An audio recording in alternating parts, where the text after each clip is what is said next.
Dakle, poštovani gledalci, počinjemo sa večerašnjim podcastom.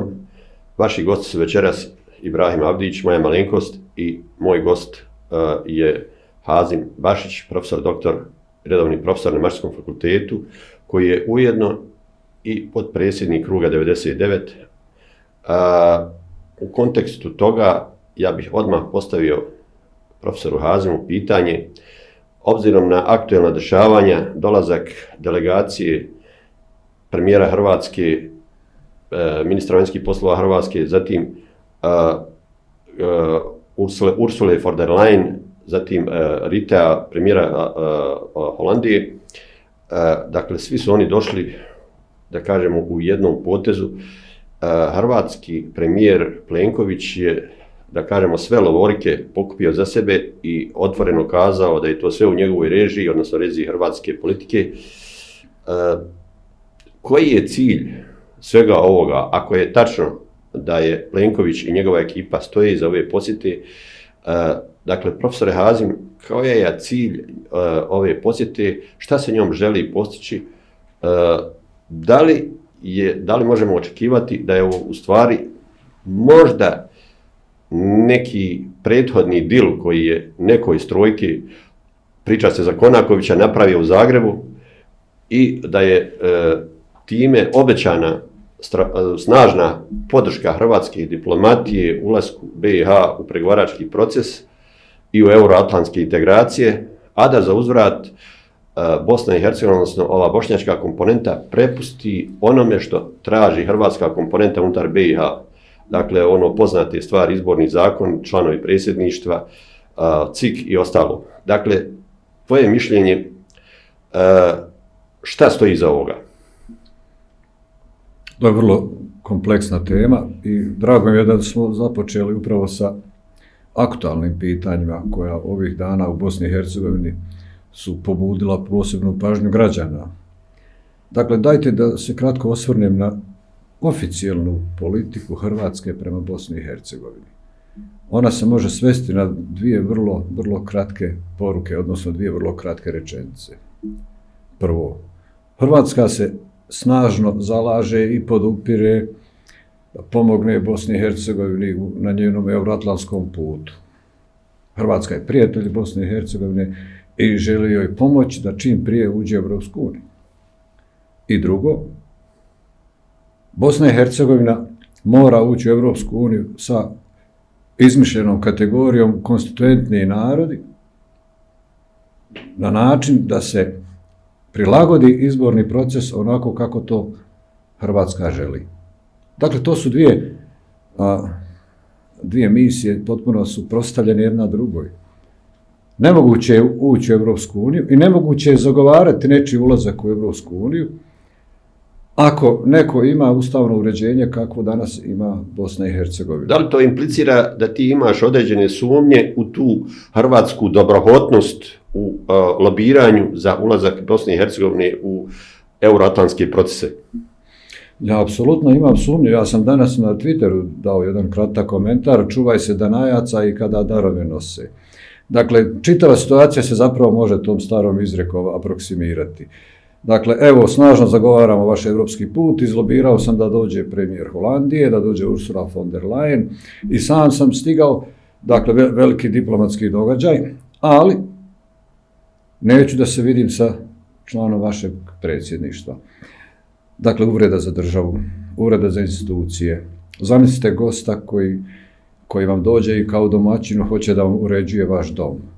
Otprilike je to. Ili da budem ipak malo brutalniji. Dakle, Hrvatska snažno zagovara bosanski evropski put na način da ona bude trajni tutor kako će taj put da protiče. Trajni tutor, dakle, pod auspicijom Hrvatske, svaki korak bi trebao da bude vođen i da se država otprilike uredi kako to Hrvatska želi. Dakle, od ustavnih promjena, od metodologije izbora članova predsjedništva, od toga da se ne dozvoljava izlaz Bosne i Hercegovine na otvoreno more, koji nam tamo je nabrojano u vašoj deklaraciji 6 stvari koje Hrvatska neće najvjerojatnije ispoštovati, iako se zagovara tezu da je ona veliki prijatelj Bosne i Hercegovine. A pazite, od Trgovske gore, odlaganja nuklearnog otpada, od Buškoga jezera, od nerješenih pitanja izlaska Bosne i Hercegovine na otvoreno more koje nas sleduje po konvenciji o pravu mora, do nerješene imovine nastale nakon sukcesije, dakle desetine bosanskih nekretnina su doslovno otuđene. Hoteli, apartmani i tako dalje, ne samo u ugostiteljskom sektoru, nego i privrednom. Dakle, ta imovina, ako se sjećate od prije 7 ili 8 godina, u biti stavljene moratorij na način da će Hrvatska koristiti od 30 godina i za toga ćemo imati pravo da potražujemo. Dakle, kada više ne bude nikakve šanse da se to vrati. Dakle, jako veliki broj nerješenih pitanja, a onda kao nominalno zalaganje za pomoć pri ulasku u Europsku uniju. Da vam kažem, ulazak u Europsku uniju bilo koje države je suverena odluka te države, odnosno njenih građana. A ponegdje se to radi i putem referenduma. Niko nikog ne može za ruku uvesti u Europsku uniju kao što Hrvatska želi u jednom podaničkom odnosu da Bosnu pomogne na takav način. Dakle, kada ispunimo kriterije, pitanje da li će nas ikad prihvatiti ovako offline, da kažem, i da sve imamo ispunjeno, veliko je pitanje da li bi imali konsenzus svih članica da nas prime tamo. Pod pitanje, da li je svojevrsni skandal to da visoki predstavnici iz Europske unije nisu bili na zajedničkoj večeri sa visokom hrvatskom delegacijom. I čak još gore, da nisu htjeli da se pojave u predsjedništvu BiH, navodno zbog Željka Komšića. Da li to na određen način krši sam Dejtonski sporazum? Jer po Dejtonu bi trebalo predsjedništvo da određuje vanjsku politiku jedne zemlje. Upravo tako. Pazite, jako je dobro što evropski zvaničnici nisu pristali da idu na HDZ-ovu večeru.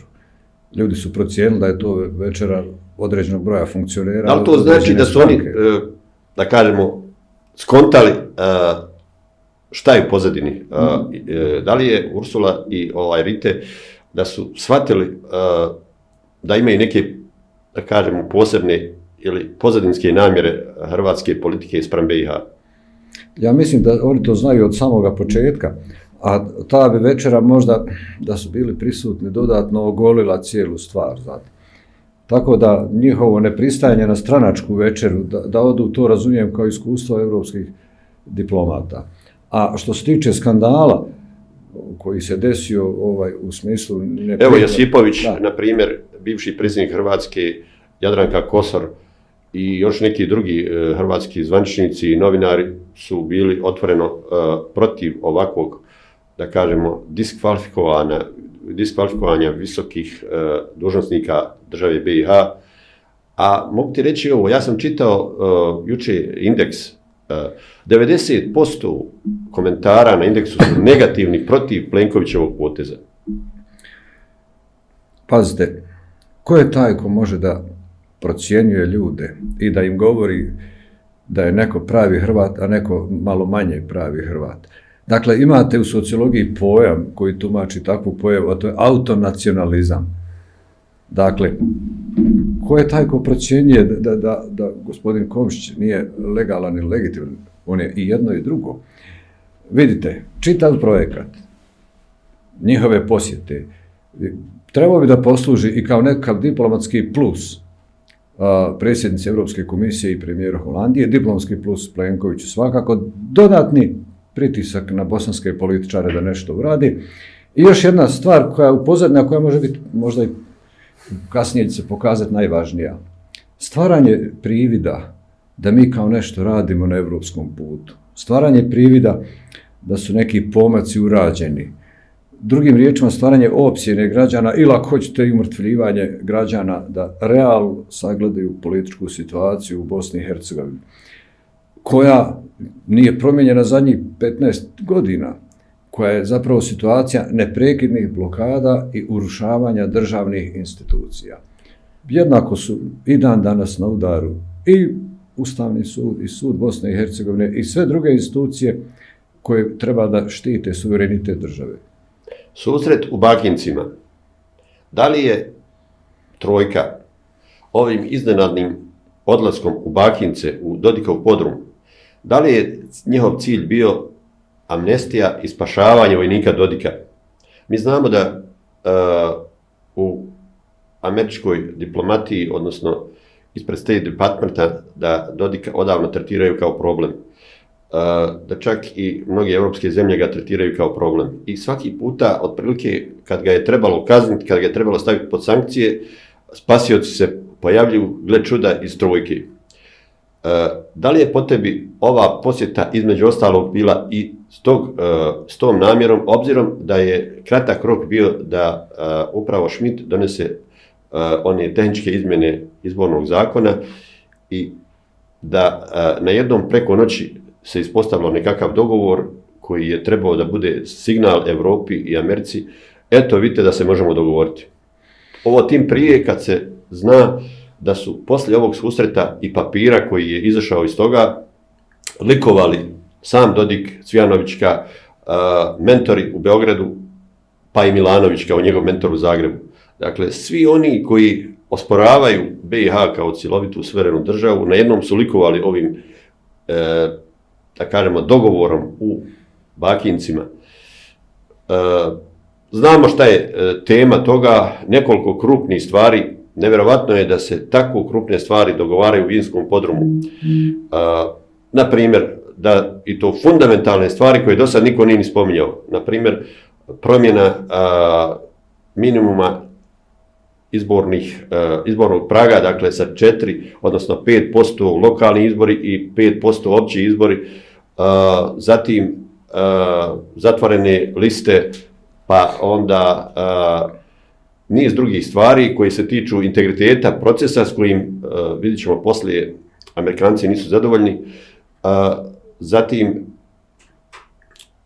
vjerovatno je bilo priče i o državnoj imovini. Dakle, sve one stvari koje, ovo posebno je bitna ova napomena, da stavili su, dakle, pravit ćemo izmjene izbornog zakona prema onome kako traži HDZ, bukvalno je tako napisano.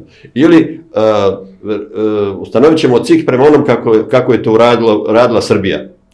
I znamo da je Srbija upravo ona koja ima tretman na Europskom parlamentom, dakle, rasprava u Europskom parlamentu o negativnostima izbornog procesa u Srbiji. I sad najednom nama postaje Srbija uzor i postaje nam, da kažemo, parametar i okvir vrijednosti i etalon vrijednosti ono kako će, dakle, HDZ, odnosno Čović, donijeti prijedloge o izbornom zakonu unutar BiH. Tvoj komentar svega ovoga? Možda će ovaj put komentar biti ipak malo duži. Dakle, da bismo rasvijetli događaj iz jednog malog sela pored jednog malog mjesta, pored Banja Luke, da se vratimo samo nekoliko dana unazad, možda 7 ili 2 sedmice, i prisjetimo se da je bila jedna važna posjeta prije tog sastanka, a to je posjeta visokog predstavnika Plenkoviću. Dakle, u kontekst događaja u Bakincima treba staviti tu posjetu. Tu su te stvari, neke krucijalne stvari upravo tu dogovorene, a evo sad da promatramo dva ugla značajnosti. Evo, iako si ti spomenuo i ovaj aspekt spašavanja vojnika Dodika, ima smisla potpuno, ali dva bitna politička događaja. Prvo, kako osujetiti visokog predstavnika da ne donese tehničke izmjene izbornog zakona? Balkanski prevaranti po svojoj prilici će uspjeti u tome. Dakle, sjetimo se ultimatuma visokog. Znači, ne vjeruješ da će ipak Schmidt donijeti te izmjene? Da će ipak biti neka hibridna verzija koju će ovi mangupi iz domaćih redova donijeti? Schmidt uopšte nema pojma s kakvim ljudima radi. Dakle, prije Nove godine je dao ultimatum, sredinom decembra, da će on za 2 sedmice donijeti tehničke izmjene.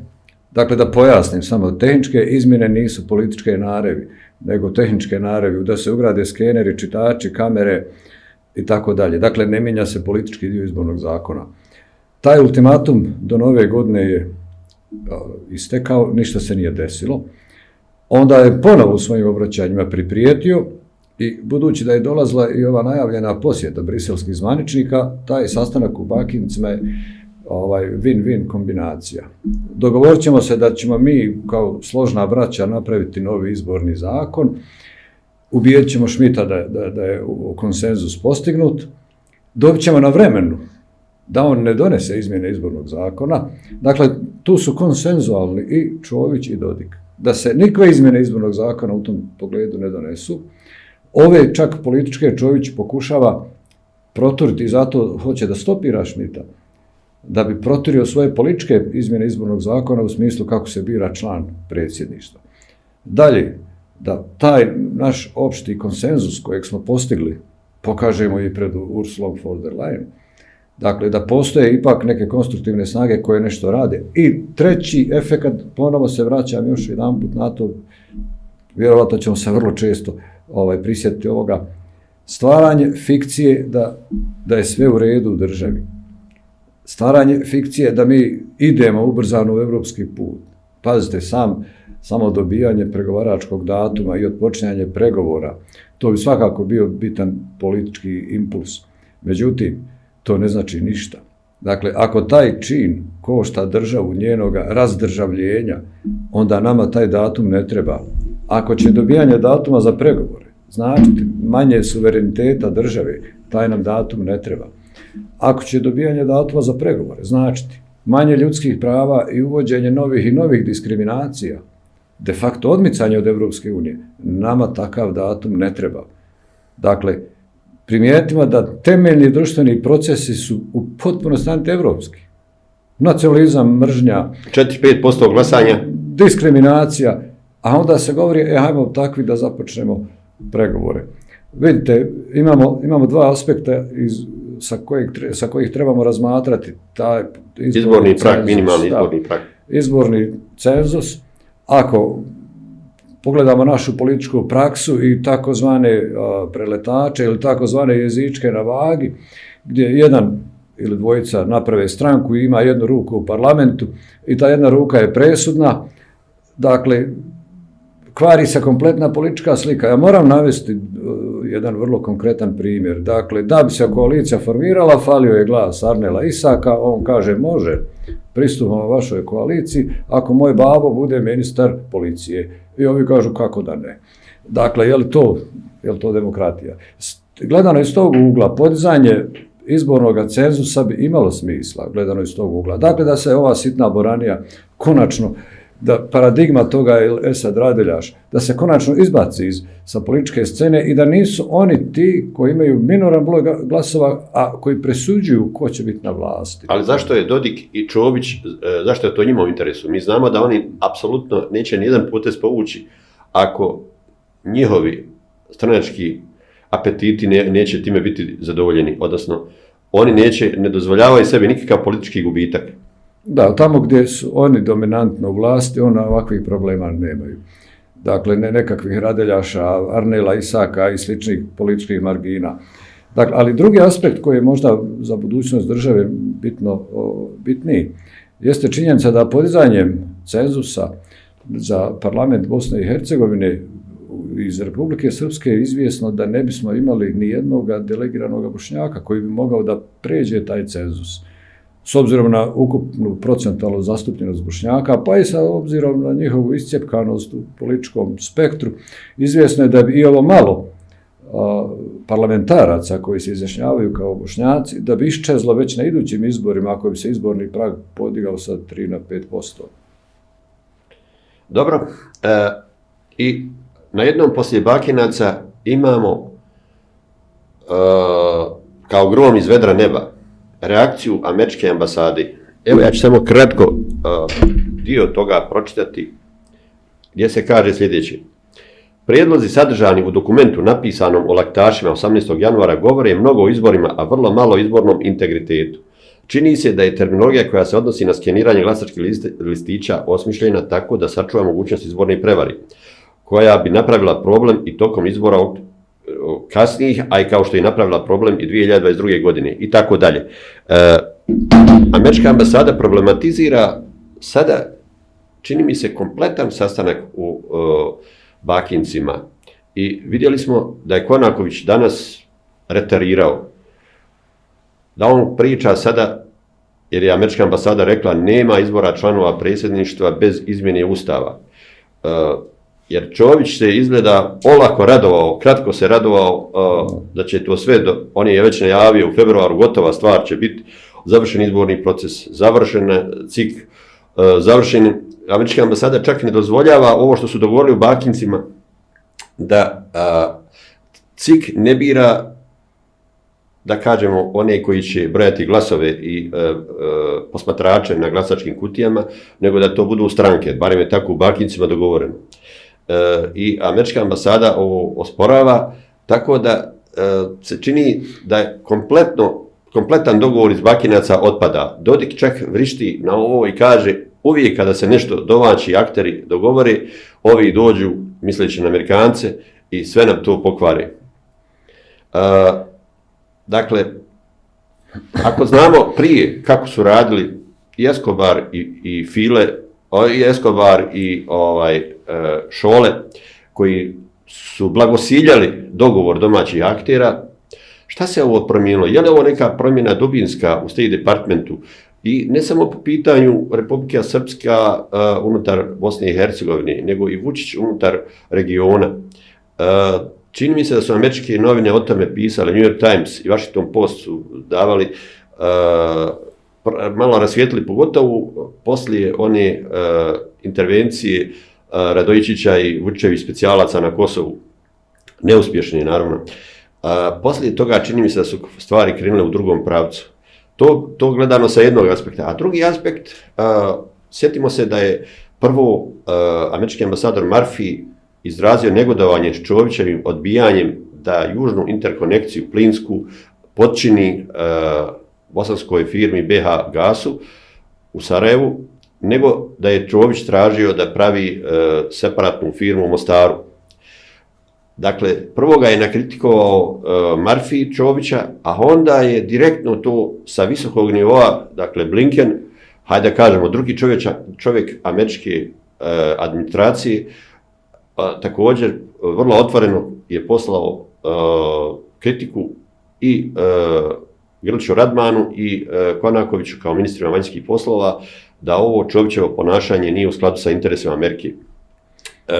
Da li je ovo na određen način šamar, ajde otprije su dužni Dodiku svakako, da je ovo također i šamar Čoviću, znači kvare mu ono što je praktično, jer trojka bi nesumnjivo bi mu poklonila sve ovo što su Bakincima dogovorili, i u februaru bi Čović imao izborni zakon na stolu. Najednom sad se sve to stvara upitnim i vidimo danas prvo Konaković, a zatim i njegov drugi čovjek u NIP-u također kaže da bez promjene Ustava nema ništa. Tvoj komentar. Upravo se da je euforija, bakinačka euforija, da je trajala manje od 24 sata. Na svim stranama? Na sreću na svim stranama. Samo ne na našoj? Na sreću za državu Bosne i Hercegovine, na svim stranama, jer ono što je objavljeno kao rezultat razgovora, ono da je implementirano, to bi bio dalji nazadak države pa do njenog potpunog nestanka. Cinici su kazali da je tamo, trojkaši su bukvalno pisali na A4 formatu što im diktira Dodik i Čović. Vidite, karakter onoga teksta, konstrukcija rečenice, ako hoćeš, ukazuje čije su ono ideje. Da se još jedan put vratim na Čovićev plan. Spriječiti Šmita da donese tehničke izmjere izbornog zakona, jer tamo ne bi bilo političkog dijela. Ubaciti uz tehničke izmjene politički dio izmjena svoj, po svom uzusu, na što je imao podršku i od Trojke i od Dodika. Sve je to dogovoreno u Bakincima. Naravno, ova intervencija... I sve je to dogovoreno u Zagrebu ranije, Konaković je dogovorio. Pazite, u Zagreb je procijenio da je Konaković neko s kim se može to izdogovarati. Ja ne vjerujem da on njima išta obećao, ali njegove izjave od prije par godina, ne smije onaj birati onome, te nesuvisle izjave. Pazite, ja nisam Komšića birao Hrvatima, ja sam Komšića birao sebi i Bosni i Hercegovini. kao građanin koji je procijenio ko je za moju državu najbolji. Kao što je u svim suverenim demokratskim državama na svijetu moguće. Samo to ovdje nešto nije moguće. Pazite, ta nedemokratska srednjovjekovna formula da Bošnjak bira Bošnjaka, Hrvat bira Hrvata, direktno nas vodi u 12. stoljeće. Onda treba kazati narodu, nećemo u Europsku uniju, mi idemo u plemenski koncept, poglavica Vrači, da znamo na čemu smo. Izvini samo, da li bi ovo, da su iz Bakinaca, da je prošlo, da li bi to srušilo Kovačevićevu presudu ispred Europskog suda pravde? Dakle, znamo da Kovačevićeva presuda je temeljito bi promijenila odnos prema biranju najvećih dužnosnika unutar Bosne i Hercegovine, kao i mogućnost da svi biraju sve i tako dalje. Da li bi poništilo praktično Kovačevićevu presudu da se ovako u ovom paketu kako je u Bakincima dogovoreno, da je to prošlo? Kovačevićevu presudu, ako Evropska unija ne odustane... Naravno, ona još nije operativna, još uvijek je zanimljivo da trojka i dalje lobira protiv njih. Kovačevićevu presudu, ako Evropska unija, odnosno Europski sud za ljudska prava, ne bude odustao od vlastitih principa, niko i ništa ne može srušiti. Dakle, presuda u slučaju Kovačević bazirana je na samim fundamentima na kojima se temelji Evropska unija. Dakle, nema tog suda, pogotovo suda koji je donio, koji bi sad tu trebao nešto da mijenja. Slučaj da se bilo šta promijeni u presudi Kovačević, znači da Evropa odustaje od vlastitih principa. Znači da bilo koja druga presuda može dovesti se u pitanje i znači da kompletna ideja Europe kao regije, ravnopravnih ljudi, udruženih naroda, slobode i mira i tako dalje zapravo će biti ugrožena. Vidite, ovaj aspekt nismo prodiskutovali. Nije bilo mrsko Amerikancima da ovo današnje saopštenje objave u smislu da se na određeni način Čović ukaže da ne može biti apsolutni gospodar u federaciji, pa i na nivou države. Pazite, problem južne interkonekcije, on je taj koji blokira, a ta južna interkonekcija je itekako interes Amerikanaca. Dakle, velika su sredstva dole uložena i sad tamo neki stranački lider je protiv toga.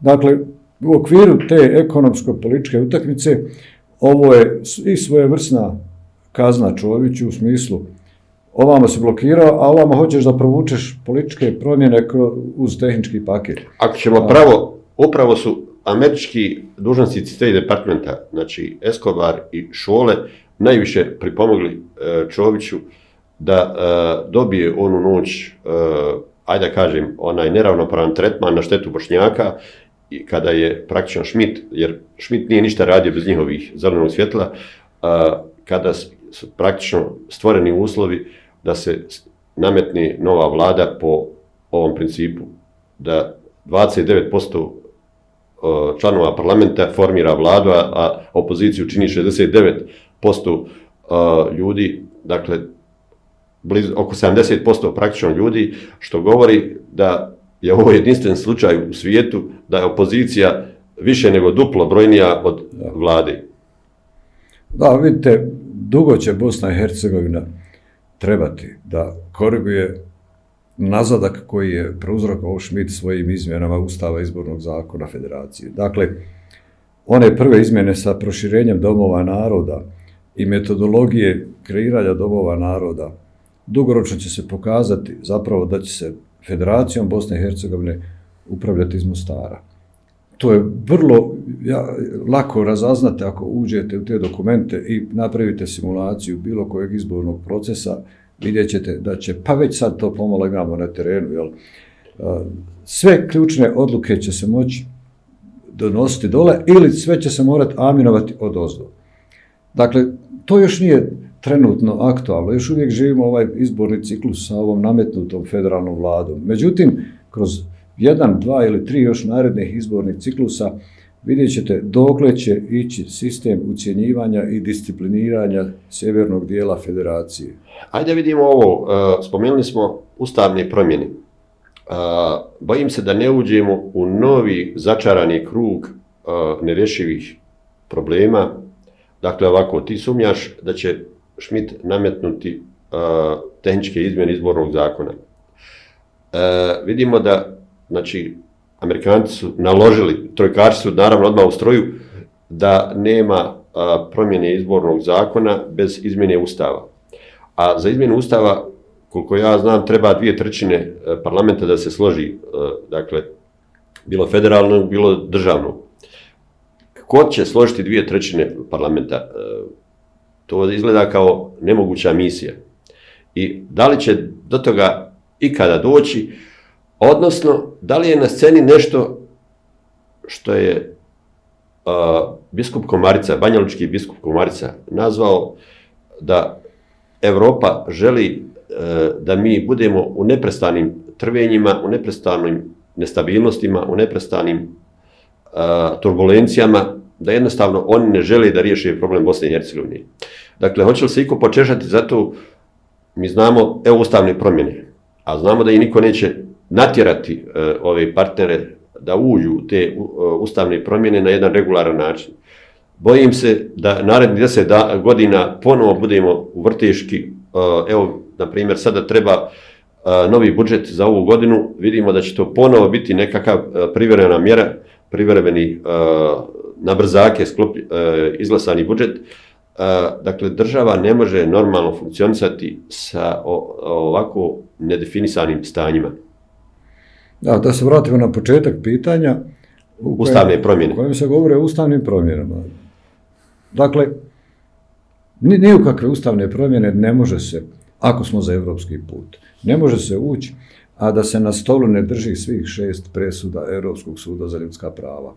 Dakle, radimo izmjene Ustava, radimo na način da se ispoštuju sve presude tog suda. Drugim riječima, da svi imaju i aktivno i pasivno biračko pravo. A to znači već promjenu Daytona, jer znamo da je Dayton uveliko odudara od presuda koje su donesene po raznim europskim sudovima. Dayton nije napravljen da traje vječno.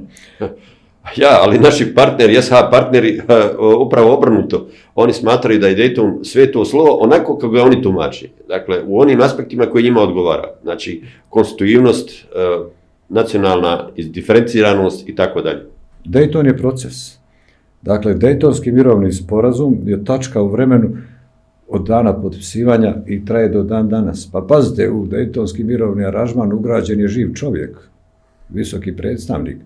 Nije li to signal da tu priča nije završena? Dakle, on ima zadatak da dovede Bosnu i Hercegovinu kroz civilne aspekte implementacije mirovnog ugovora, da dovede Bosnu i Hercegovinu do nivoa da bude samostalna, demokratska, samoupravljajuća, stabilna država. A šta to znači? Da se izgrade sve neophodne institucije da država može da funkcionira. Tako da spominjanje Daytona kao samo jedne singularne tačke u vremenu nije ispravan pristup. Dayton je proces. Sve ono što je urađeno u korist države Bosne i Hercegovine do danas je po Daytonu. Ove intervencije koje je uradio zadnji visoki predstavnik su izvan Daytona i protiv države Bosne i Hercegovine. Ali evo, u Bakincima je, na primjer, bila teza koju su i Dodik i Čović intenzivno rabili, a to je da ajde maknemo sada strane suce iz Ustavnog suda, jer su oni prepreka da BiH bude samostalna zemlja, jer BiH ne može ući u EU kao nesamostalna zemlja, kao zemlja pod protektoratom. Dakle, kako to pomiriti? Pod jedan, odavno je, od same trojke čak, lansiran spin da mi sa 3 strana sudca Ustavnog sudu ne može ući u Evropsku uniju. Dakle, još jedan put da kažem, to nije istina. Mi sa ovakvim Ustavnim sudom možemo ući u Evropsku uniju. Vidite, ustavno-pravni poredak je zadnja linija odbrane države. Unutar tog poredka Ustavni sud kao takav je još jedna zadnja linija odbrane. A u Ustavnom sudu Bosne i Hercegovine 3 stranca su zadnja linija odbrane. Dakle, dobro Dodik zna gdje udara i zašto tu udara. Ustavni sud po svojoj... Ako znam, domaći akteri kažu u redu, prihvatamo to da maknemo strane suce, ali na kraju procesa, ne u sredini procesa. Tu je ta neka razlika. Ja bih pristao na rekonstrukciju Ustavnog suda prvog dana po prijemu u Evropsku uniju. Znači, tek kad uđemo, kad zatvorimo vrata za sobom, onda kažemo, strane sudije možete ići kući. Da. Sve dotle dan prije prijema su ovi spremni uraditi uništenje potpunosti države. Dakle, Ustavni šta bi sud... se dogodilo, izvini, znači šta bi se dogodilo ako bi mi sad u sredini procesa skinuli strane sudije? Sjeti se da su prije bili također unutar ovog pravosuđa neki strane sudije i da je Incko plakao tamo neke 2007. 2008. kada su pristali naši da otkače te sudije iz ovog klasičnog našeg pravosuđa. Da je Incko plakao jer je shvatio da će vjerovatno nacionalne stranke, odnosno SH separatisti, da će preuzeti pravosuđe i tužilaštvo i da praktično su stvari nepovratne u tom smislu. Pa onda ako to imamo u vidu, šta bi se dogodilo s državom ako bi ostala bez stranih sudaca? Eliminacija stranih sudaca iz Ustavnog suda znači kreiranje etničkog suda sa 3 neke etničke podgrupice, znači dupliranje Doma naroda, to bi neka bila verzija Doma naroda, koji bi naravno bio pod snažnim političkim utjecajem. I to znamo čemu bi vodilo. Dakle, zadnja linija odbrane države je Ustavni sud, a unutar tog Ustavnog suda 3 strana sudca su zadnja linija odbrane države. I oni se ne smiju dirati. Srećom, oni su zacementirani u Ustavu. Dakle, tamo se kaže u Ustavu da se samo metodologija njihovog izbora mijenja. Ali mi vidimo da ovi mijenjaju, da su trojkaši, baš i ne libe da ako treba nekim zakonom da promijene čak i ono što je Ustavom regulirano. Dakle, moram da intervenišem. U Ustavu stoji, može samo metodologija izbora stranih sudaca promijeniti. Metodologija kako se biraju, ali ne i činjenica da će i dalje biti 3 stranca. Dakle, metodologija se mijenja, procedura izbora. Dobro. Ajmo da malo progovorimo o energetici. Obzirom da je Bosna i Hercegovina,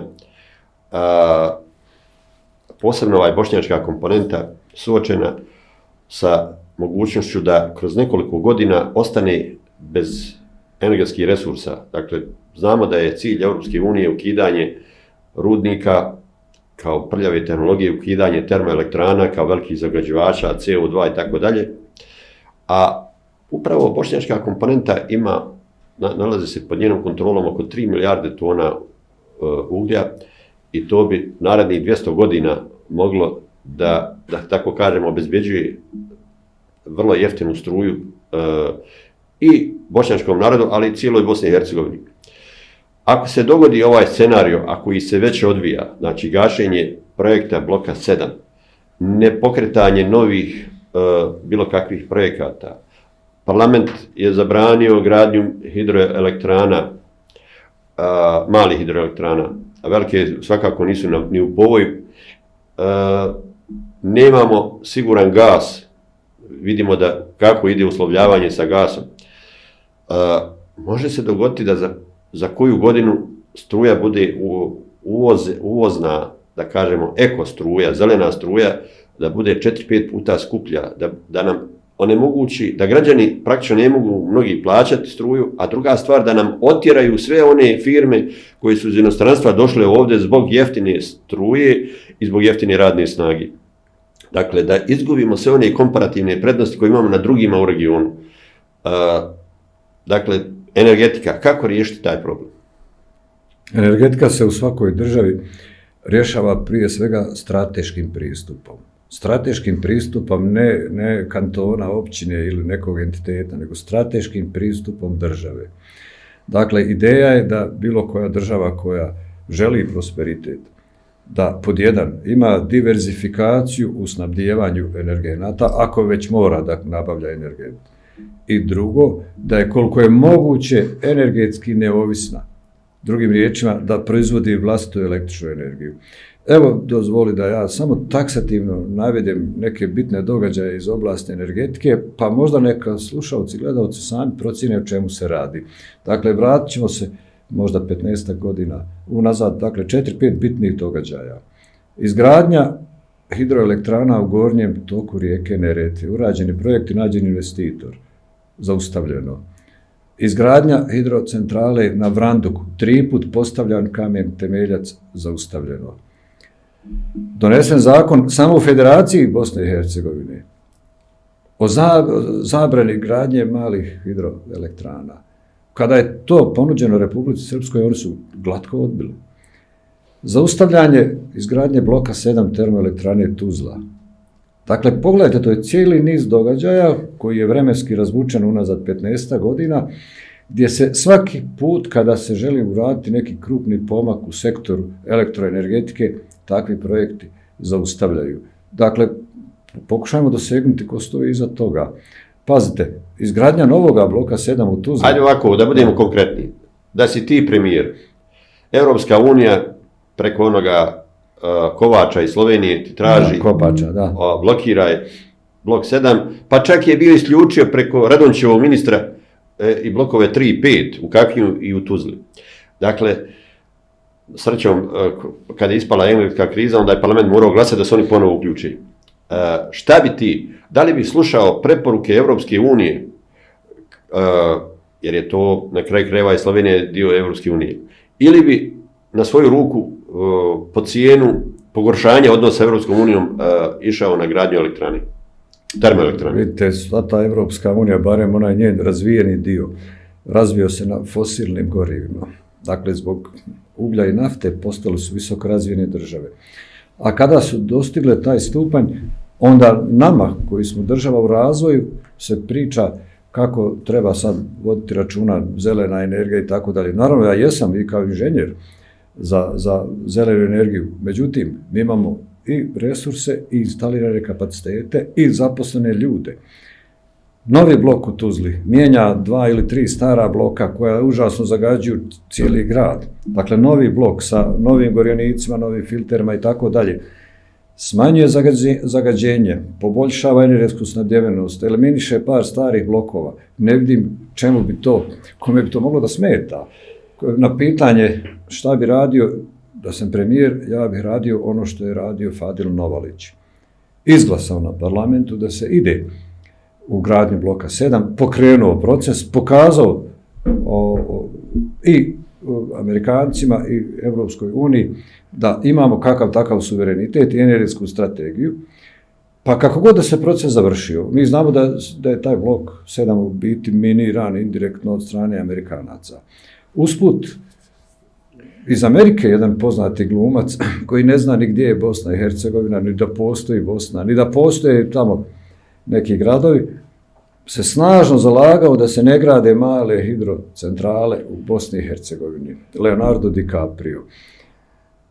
To je ovako pomalo indikativno, budući da iza svega stoja Amerikanci. Ovo pitam zato šta bi ti, da li bi se opredijelio, da kažem, određene sankcije Europske unije ili gradnju bloka 7 i nastavka gradnje drugih energetskih objekata.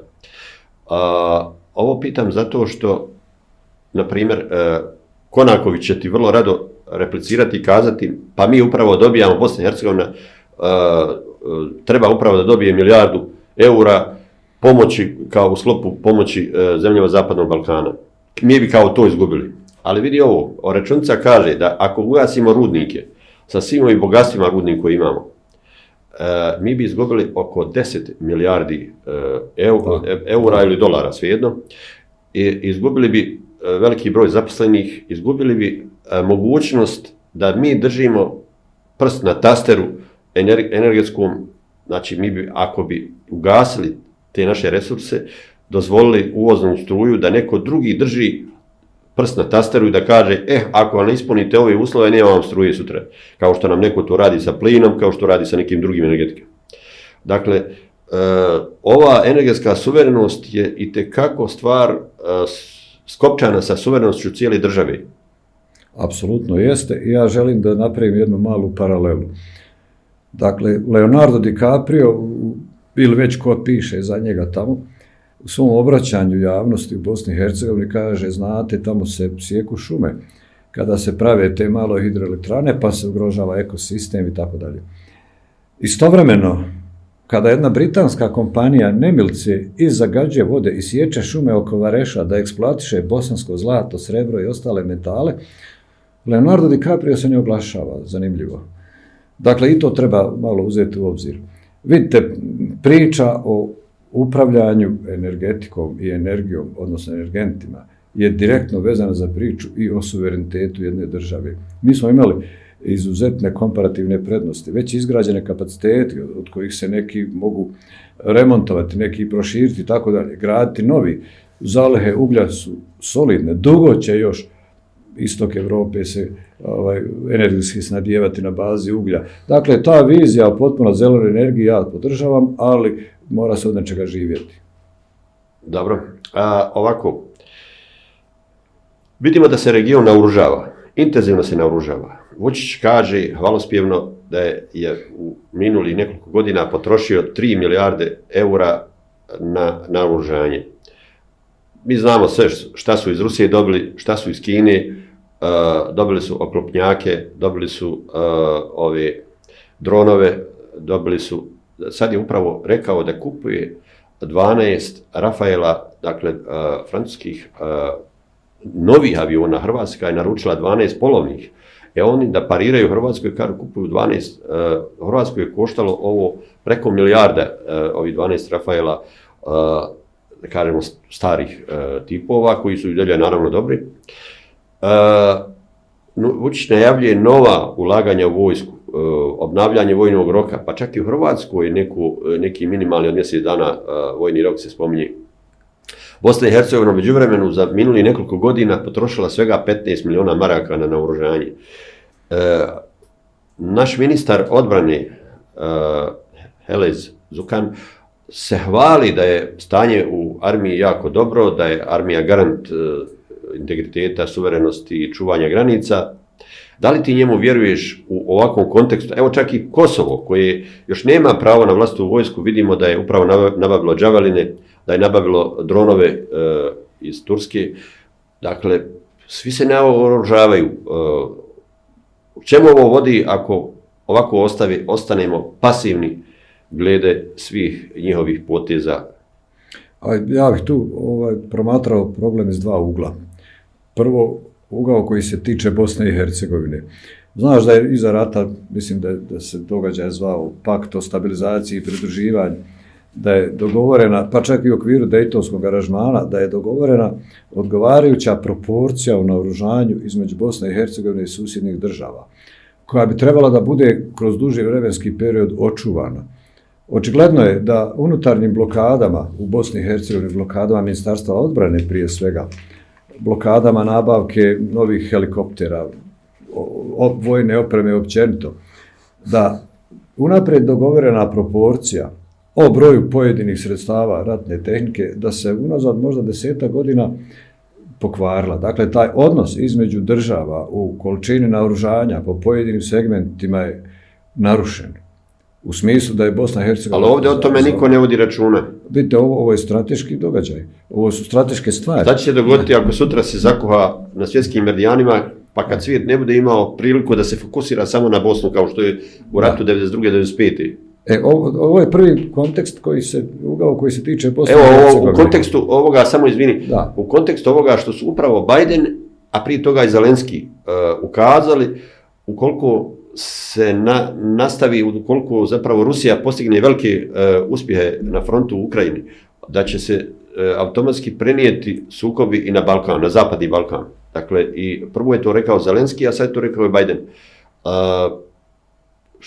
Hoćemo li ovako nespremni čekati sve to tako? To je drugi kontekst kojeg sam upravo htio da spomenem. Dakle, opšta sigurnosna situacija u Evropi, izbijanjem agresije Rusije na Ukrajinu se promijenila. I u tom kontekstu ja razumijem da se države naoružavaju.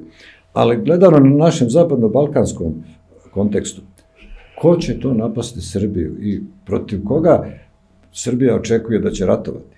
Ko je uopće zainteresovan za jedan pedalj Srbije? Ili Hrvatske koja je već u NATO-u?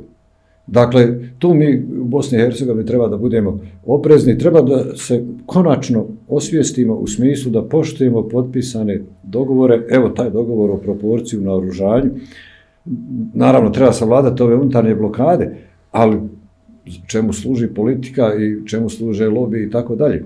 Dakle, koliko se Srbija naoružavala, mi vidimo da njihov ogroman neuspjeh, nedavni napad na Republiku Kosovo, ne frontalni napad u smislu otvorenog rata, ali jedan dobro organiziran i pripremljen masovan teroristički napad sa 30 specijalaca koji su imali određene zadatke, sa oružjem koje je unaprijed raspoređeno na kontrolnim tačkama gdje je dogovoreno na sjeveru Kosova, da to nije uspjelo. Dakle, jedno relativno Kosovo koje nema vojske na kraju krajeva, koje ima samo specijalnu policiju, koje je uspjelo da taj napad u cijelosti osujeti sa onim šta već imaju od naoružanja. Dakle, nije samo naoružanje, ponešto i do srca u junaka. Jel? Dobro, ovako, ovih dana, zapravo prije dolaska u Sarajevo, Ursule i njene delegacije, ona je dan prije toga u Skoplju sa liderima Zapadnog Balkana održala jedan duži summit i dole je otprilike ovako, era otvorenog Open Balkan je završena, ali tu je zanimljivo prisustvo i O'Brien, zamjenik, neko koji je došao, dakle, ajde kažemo, visoki dužnosnik, koji je nekad bio involviran u Dejtonski sporazum, vrlo moćan čovjek, došao je umjesto onog Šolea koji je ovdje dolazio, dakle koji je šef ovome Escobaru. I sad je nametnut neki novi plan za Zapadni Balkan, plan rasta. Da li je to neku nova mimikrija za opet otvoreni Balkan u drugom pakovanju, jer je ovaj prvi neslavno završio?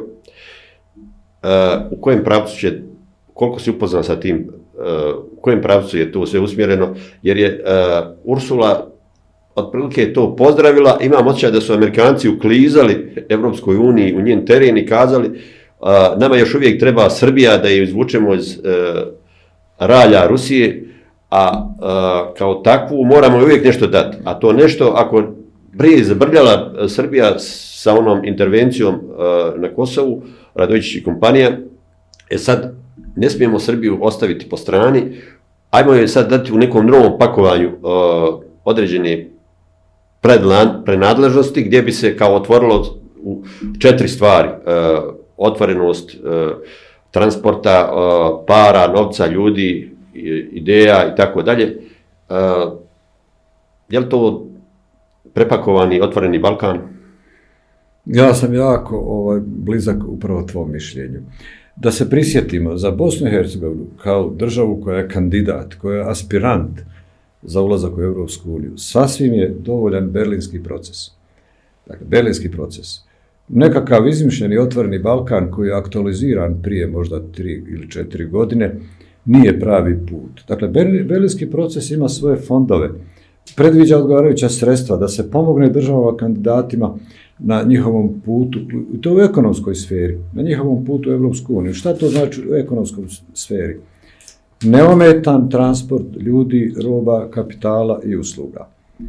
Sve to imamo i prije otvorenog Balkana, sve to imamo i bez ovoga famoznoga, zasad bez naziva Balkana, ali evo ja vjerujem da će se uvriježiti termin plan rasta. Vjerovatno će to biti neki novi pojam za otvoreni Balkan, plan rasta, gdje se obećalo, čini mi se, 6 milijardi, vjerovatno svakoj državici po milijarda, ne bi li se uvukli u tu neku ekonomsku priču. Ja sam duboko interno protiv toga. Ma kako to zvučalo kontraproduktivno. Pazite, bilo koji aranžman gdje smo mi zajedno sa ovih pogrdno nazvanim Zapadni Balkan državama, jel? Ne mislim da je dobar za Bosnu i Hercegovinu. Dobro, evo u sklopu toga, pošto nemamo puno vremena još, Hazime, vidimo da dosadašnja iskustva sa Zapadnom alijansom nisu baš vesela ni poželjna za bošnjačku komponentu, naročito ako se uzme u obzir da smo mi doživjeli ovdje genocid i stradanje tokom minulog rata. Međutim, sada vidimo da su oni jednostavno neke nove kurseve koji apsolutno oni koji su bili do juče remetilački faktori, sve silnice su išle na njihove vodenice, tako da kažem, sve je išlo njima u prilog, uključujući od ovih biranja u parlament. Vidjeli smo da je samo praktično detronizirana SDA i njen čelnik, a da su nosioci SH nacionalizama ostali na svojim mjestima, niko ih nije dirnuo. Da li u sklopu toga treba početi malo praviti reviziju našeg odnosa, da li sve karte treba baciti na Ameriku i Europu, odnosno Europsku uniju, ili treba početi malo igrati i na druge igrače svjetske. Vidimo, tamo se pojavio BRICS, Kina, Rusija. Zašto? Da li je poželjno da mi imamo uvijek otvorene prijateljske odnose prema Rusiji? To je vrlo kontroverzno pitanje i ja sam o tome do prije ruske agresije na Ukrajinu itekako razmišljao. Pazite, Bosna i Hercegovina treba da ima jako dobre odnose sa svim prijateljskim državama. Ako je to Turska sa Turskom, ako je Amerika sa Amerikom. Mi smo pokvarili odnose sa Kinom. Sjećaš se da je Bosna i Hercegovina, udovoljavajući Americi, proglasila Kinu zemljom agresorom nad Ujgurima. Da. A to nije uradila ni jedna arapska zemlja, ni Iran, niko drugi. Mi smo na jednom toliko moćni i snažni da mi to Kinezima kažemo u lice. I onda su Kinezi zajedno sa Rusima u Vijeću sigurnosti izglasali, zapravo bili su protiv izglasavanja Schmidta kao visokog predstavnika za BiH, pa Dodik danas lagodno može da tvrdi da je Schmidt turista u BiH, da ga niko nije izglasao, da jednostavno Vijeće sigurnosti ga je blokiralo i tako dalje. Znači, smijemo li mi se dopuštati takve luksuze da mi kontriramo Kini, pa čak i Rusiji i tako dalje. Evo, imamo još minut vremena. Ja mislim da mi treba prije svega da se okrenemo sami sebi. Unutarnjem povezivanju, unutarnjem jačanju, unutarnjem kulturnom, ekonomskom, sportskom i svakom drugom povezivanju. I kada budemo jači nego danas, onda ćemo donositi i zrelije i strateški određenije odluke kada je u pitanju vanjska politika. Znači, use i u svoje kljuse. Da. Vratimo se bosanstvu. Finiš naše diskusije do danas i ako Bog da nastavljamo nekom sljedećom prilikom. Hvala na pozivu.